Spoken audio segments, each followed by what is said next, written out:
Ayun, so good evening guys. Ngayon po ay Wednesday, October 18, 2023. So medyo sideways pa rin yung market natin, 6,268.27. So kanina umaga, net foreign selling tayo, medyo malakas, diba? Pero pre-close, bumawi naman siya ng konti and then nag-loss na lang siya ng negative 32.5 million sa mga foreigners natin. So nag-drop ng konti yung index, negative 0.2%. Pero siguro mas malaki yung drop natin kung hindi umakyat itong si Monde kasi nag-up siya ng 5% kanina nag-up tong si Monde. Wala naman siyang masyadong net foreign sell. Negative 1.57 million lang. So siya yung humatak sa index natin, the majority na blue chips. Siyempre yung ibang stocks natin, ganun din. Laglagan din po sila. Okay? So ito po yung ating mga trending stocks for today, for Wednesday. So si Dito, nangunguna pa rin dito sa listahan natin. So medyo kasi may tendency na mag-spike. Nag-up siya ngayon, 1.67%. Net foreign sell to, no? Negative 1.05 million. Tapos si ABA, nabuhay sa kanyang pagkakatulog, nag-up siya ng 4.59%. Hopefully yan na yung reversal. Net foreign sell siya ng medyo malaki 7.63 million. Si Monde natin, yun nga, nag-up siya ng 5.64%. So siya po yung pumatak nga sa index natin. Tapos mga minero, yung maganda ngayon. So kasi yung global prices natin sa mga metal products, kagaya ng gold, tumataas siya dahil dun sa, syempre, ongoing na gera naman. So APX nag-up siya ng 1.92%. So medyo malapit na yata to sa mga resistances. So anyway, okay pa rin naman yung galaw niya. Nag-up lang pala. Ito pala si PX yung medyo malapit na. So nag-up siya ng 2.06% and then si Aslag, umakyat po siya, nag-gain siya 5.76% for today kasi meron siya ongoing na discussion sa investor na taga Hong Kong naman. Ayan. So hopefully nandun sa sa tweet post natin. Ayan. Speaking of Twitter, di ba? Papabayad daw si yung mga yung mga bagong entry sa Twitter pala. Ayan, kung nabasa niyo, hindi niyo pa nabasa, may charge na $1 per year. Ayan, so check natin yan. Yung existing, wala naman sinabi na mabaguhin sa kanila. Yung mga gagawa lang ng mga bagong accounts naman. Okay? So yun yung major news sa Twitter natin kanina. So disclaimer pa rin guys sa mga bago dito sa channel natin as usual. For education purposes lang po yung ating review. Huwag mong gagamitin to as a reason para mag-buy, sell, or hold ng stocks. Meron pong risk na involved po sa trading sa PSE market. Due diligence na lang po sa mga stocks na bibili mo naman. So follow mo ako dito sa ating Palabi Trader na YouTube channel. Subscribe ka lang para updated ka sa reviews. Daily upload reviews natin sa trending stocks. And then join ka dito sa trading community kung gusto mong guide sa Philippine market trading or investing naman. So sa mga nakasubscribe, salamat po sa nanonood dito sa mga trending stocks natin, dito sa mga company reviews. Medyo mahina na naman yung views natin kasi yung market hindi gumagalaw. Profit or loss sa mga sample trades natin. Basic indicators, yung mga risk management natin. Dami ko ng utang na video. Tapos yung ating PSE stock market studies, mga basic about sa Philippine market trading and investing naman. Tapos sa mga mahilig sa crypto, follow mo lang ako dito sa Palabi Trader. Crypto to para sa mga play to earn games. Medyo sumipa, di ba, kahapon si Bitcoin. So nasa 28K pa rin naman siya. Tapos dito sa Facebook account, ayan, para updated ka, pili ka dito sa Facebook account or dito sa Facebook page natin para updated ka sa mga posts. Pili ka na lang po kung ano yung susundan mo. Sa website natin. So, Bodegipic para sa mga local market news, dito sa US market news natin at saka dito sa crypto. Money earners, yung mga side hustles po natin. So, sharing lang naman yan, mga learnings natin. So, double check mo na lang. So, ito yung i-double check nyo yung mga bagong papasok pa lang. Dapat yata mag-ano na kayo, mag-open na kayo ng Twitter. Kasi yung mga bago daw, sabi ni Elon Musk, magkakaroon ng charge na $1 per year. Tapos, ang naging pilot niya, Philippines talaga yung pinaka-pilot ni Elon Musk. So, kailangan niya yon kasi nag-alisa kasi yung mga ano dito, di ba? Yung mga nagpo-promote dito sa ay yung mga ads. Kasi nga, medyo controversial yung acquisition niya last time. Okay? So, dito sa pinaka-summary ng index natin, pag tayo kaya na-charge ng $1, close na. Mako-close yata yung ano natin. Dapat free ang social media, di ba? So, parang ito lang yung magiging business style na social media. Ewan ko. So kung tatangkilikin pa rin siya kasi yung ang dami namang ibang social media, di ba? TikTok sa mga videos, sa mga mga sino pa ba na Instagram, di ba? O Instagram, yeah. Tapos yung iba pang mga social media na available. So ewan ko lang kung maging maganda para kay X natin. Ayan, so net foreign buy tayo, 32.58 million. Net foreign sell, rather, 32.58 million. Traded value at 5.11 billion. So tinamaan dito si property, negative 0.77%. Sino kaya dito? Si Ali kasi medyo umakyat yung, yung price. Industrial yung malakas pala, oh. 1.01%. Si mining, nag-drop siya, negative 0.7% kasi may follow-up drop si di ba, si SEC natin. Okay? So ano pa ba yung mga na-post natin? Ito yung mga binili or binenta pala, foreign funds sold, BDO, BPI, Union Bank, ASEAN, DNL, si Prut nag-up kanino, tapos bigla ding hinila. Si HP, si Green, si ABA, Philrich, si Meg, MRITS, yung mga properties, RLC, SMPH. So ito naman yung mga binili, East West, Metrobank Security Bank, AP, CNPF, ECBC, si Red Sea, hindi natin napapansin, no? AC, Ali Globe at saka si ICT. Umakit yung price niya, no, ni Red Sea. Kaya lang wala kasi siyang volume. Philinvest to develop water recycling facility and upgraded sewage treatment plant in Muntinlupa. Cebu, meron siyang good news kaya siya nag-up ng 2.27%. Bibili kasi siya ng record 12 billion na order na aircraft. Laki ah. So ilang aircraft kaya ang pwede niyang bilhin sa 12 billion. San Miguel Corporation engages in food and beverage package, energy, fuel, and oil. Dami niya. Making business. Earnings declined by baba 59.9%. Raslag declares cash dividend. Maraming good news si Aslag natin. AGI drop negative 0.85 kanina. FEU authorized the company to enter shareholder agreement with MGHI. BPI sets 6, eto nga, laki na interest niya, 5 billion fixed rate note. Ayan, sobrang laki niya, all-time high. FCG, profit jumps to 463 million, pero yung price niya nag-jump pababa. Aslag, so disclosure, ito pala, Aslag disclosure in preliminary discussions with HKG company regarding a potential partnership in the energy sector. Okay? So, meron tayong share buyback kay SSP, bonds, BPI bonds, magkano kaya? Ayan 6.425% pala. And then Cebu, okay, may bagong business. SMC, reportedly in discussion with around 10 banks, yung kanyang $2 billion loan. Considering 100, okay, ito yun, yung 2 billion, 100 and 150 aircraft from either Boeing or Airbus. Ayan, so ang dami niyang bibilin. ASN, revenue forecast to grow 9.3% per year. Aslag holds discussion with foreign firm. Ayan, ang dami niyang news dito si Aslag na rin, kaya medyo pumitik. San Miguel, okay na yan. ASN, secured 5 billion loan from local bank. Raslag, ito na rin yun. Cebu, US markets. Pa-drop ngayon yung futures ng US market. Kagabi, nag-drop na sila. Nasdaq negative 0.25, Dow Jones 0.04, and then si S&P is negative 0.01%.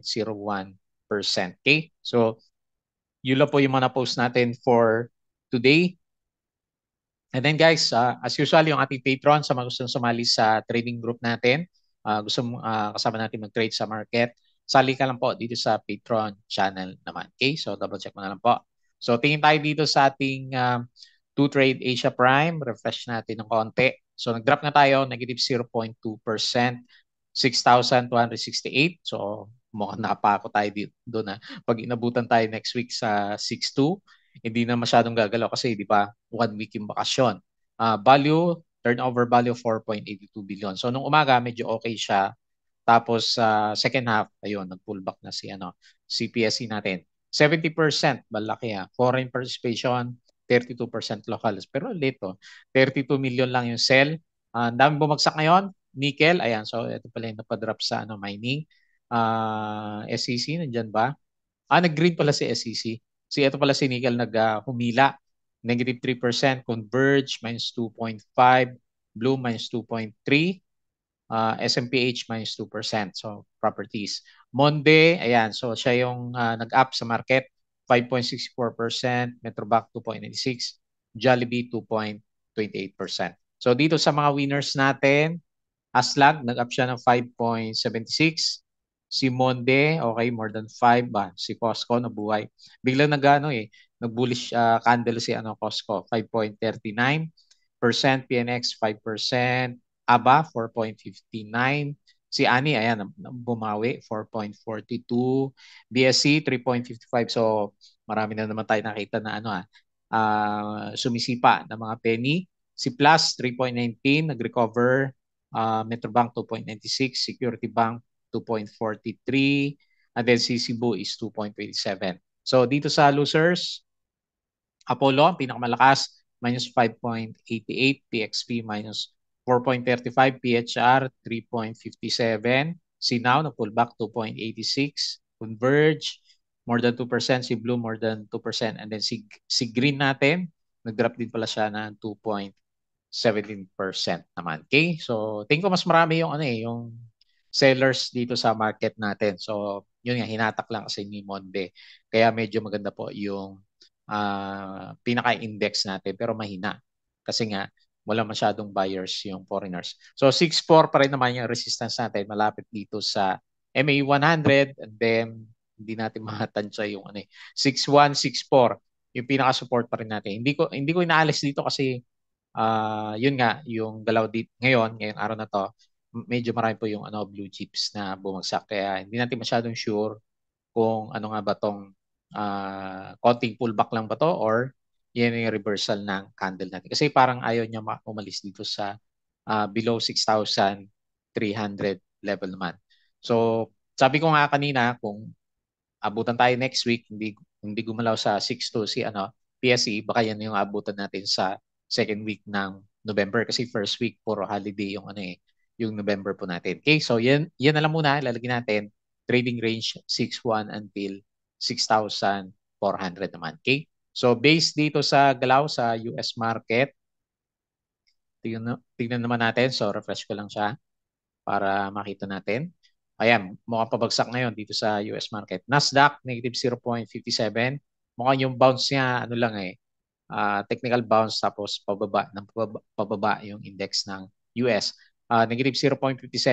Dow Futures, negative 0.26 and then si S&P is negative 0.43. So dahil dyan, makita mo na dito sa bandang Europe, laglagan.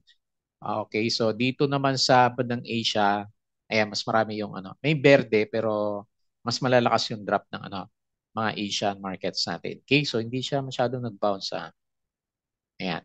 So anyway, not so good yung pinapakita in the short term sa opening po ng US market. So bukas, malalaman ulit natin kung ano yung galaw nito para makita natin kung sasabay ba yung direction ni PSE market. So Bitcoin, ang pullback din. Pero mataas pa rin si Bitcoin, 58.3.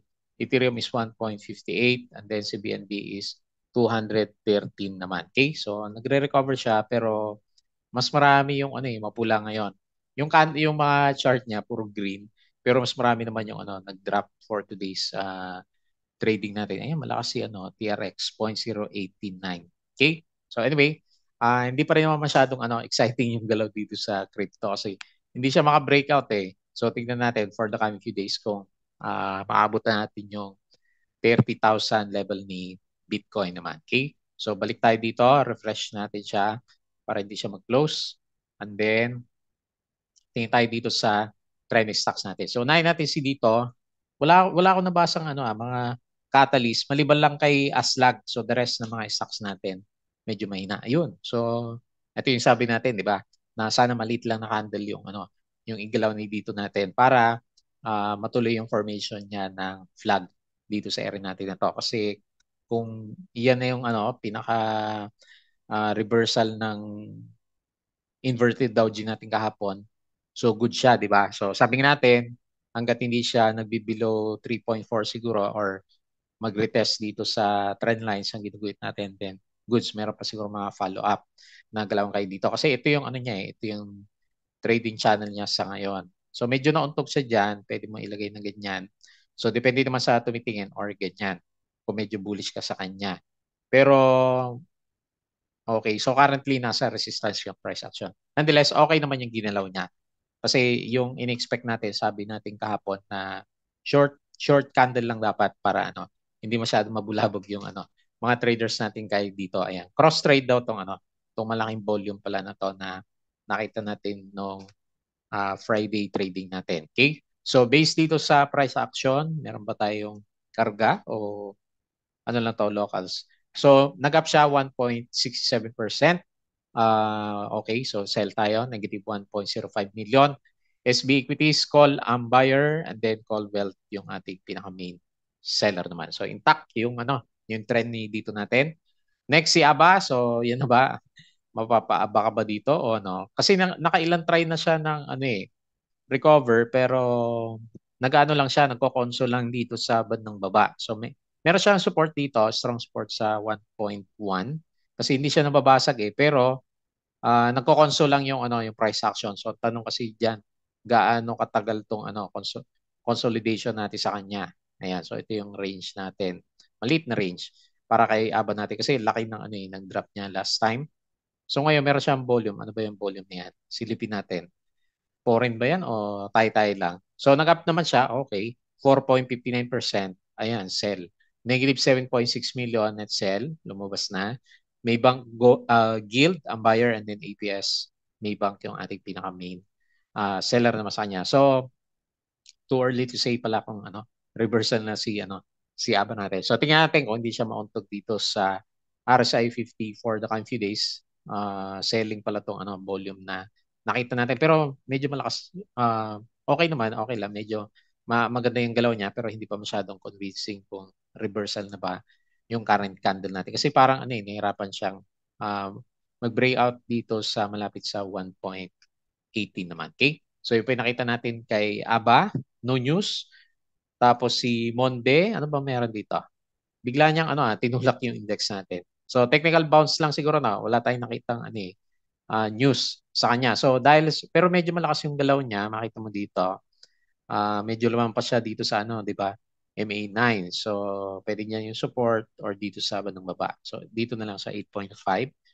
Tingnan natin kung hindi siya mauntog dito sa bandang taas. So kung medyo mabutas yan, titingin tayo dito sa previous peak niya dito sa around 9.8. Pero yung trend niya kasi medyo nag-broken na, di ba? Nag-broken siya dito. So retest muna tayo dito sa mga resistance malapit sa MA20 naman. Pero good syempre kasi malakas, di ba? So nagde-drop yung majority ng stocks natin pero si Monde nag-recover naman siya. So 5.64% up, konti lang, net foreign sell ng 1.5 million. Si Luna, Unicap, ang buyer, and then call UBS yung ating pinaka-main seller. So ganyan na lang muna. Sideways muna, no? Ayan. So hanggat di tayo nakakalampas dito sa 9 pesos, guguhitan ko sana ganyan, no? Pero siguro pag medyo okay na dito sa 9 pesos ulit yung price natin sa kanya. Okay? So medyo bearish pa yung MACD formation pero may recovery yung RSI movement kay Monte. Yan. So next, dito sa mga medyo umangat na mining stocks natin. Okay, so kala ko mag-fill the gap last time dito sa 2.5 si APX. Pero yun nga, malakas yung speculation sa mga gold. Pero ba't si nickel nagde-drop? Malakas yung speculation sa gold sa mga metal price. So kaya po umakyat si APX natin. Global price ng gold especially. Okay? So medyo maganda yung RSI plus okay din yung MACD formation. Major resistance 2.8 na lang. Okay?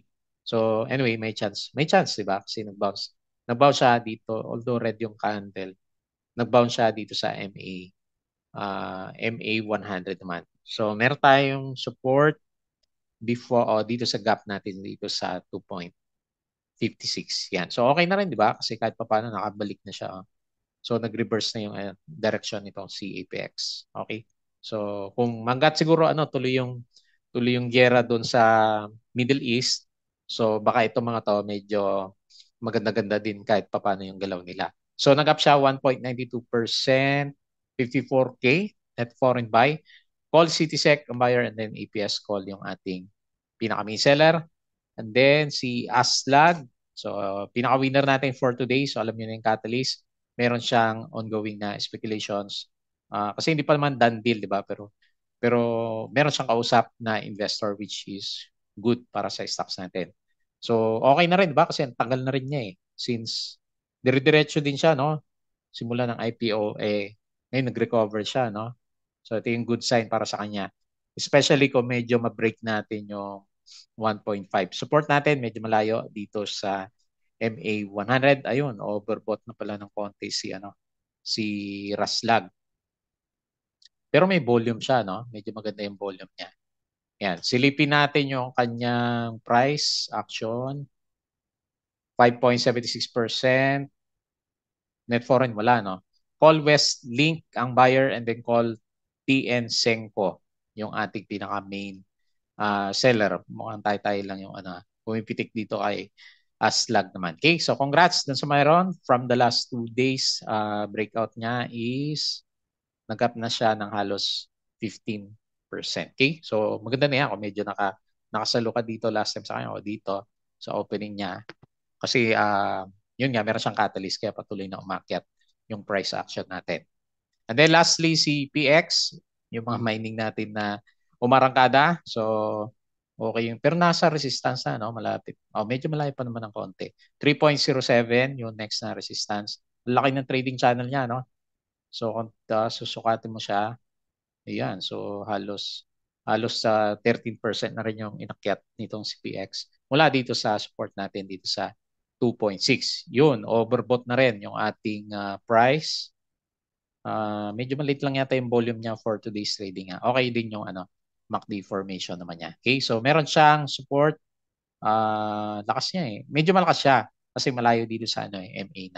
Yan na lang yung pinaka-trend natin. Pero yung overall picture is, ayan meron siyang malaking sideways na channel naman. So based dito sa price action natin, 2.06% up, 1.036 million at foreign buy, Citizenk, G-Link ang buyer, and then Call FMS yung ating pinaka-main seller naman. Okay, so medyo matamlay si PSE kasi majority ng stocks hindi naman talaga maganda yung galaw. Meron tayong mga sumipa dyan, mga 5%, 5% ng mga stocks, pero majority is nasa correction naman. Okay? Kasi hindi makapag-decide si US market. Talagang siya parang nantatrap nga yung galaw niya kasi pag angat niya, yung baba niya mas malaki.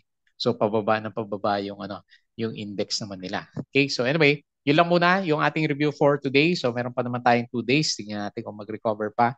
And then yung speculations natin na abot siya dito sa 6.4 bago siya magbakasyon ng mahaba naman. Okay, so yun lang muna yung ating review. As usual, please don't forget to subscribe dito po sa ating Palawi Trader na YouTube channel. Join ka sa group kung gusto mo ng guide.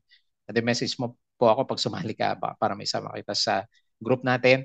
Tapos sa crypto ko to para sa mga play to earn games. Follow mo ako dito sa social media, dito sa Facebook account, Facebook page, Bodega Pig Money Earners, Twitter. So tingnan natin kung pagbabayaran tayo ni X para gamitin yung kanyang platform. And then yung ating, very unique din naman yung idea niya. Yung ating Patreon para sa mga gustong sumali sa trading group. So double check mo na lang. And then kita pa ulit tayo bukas.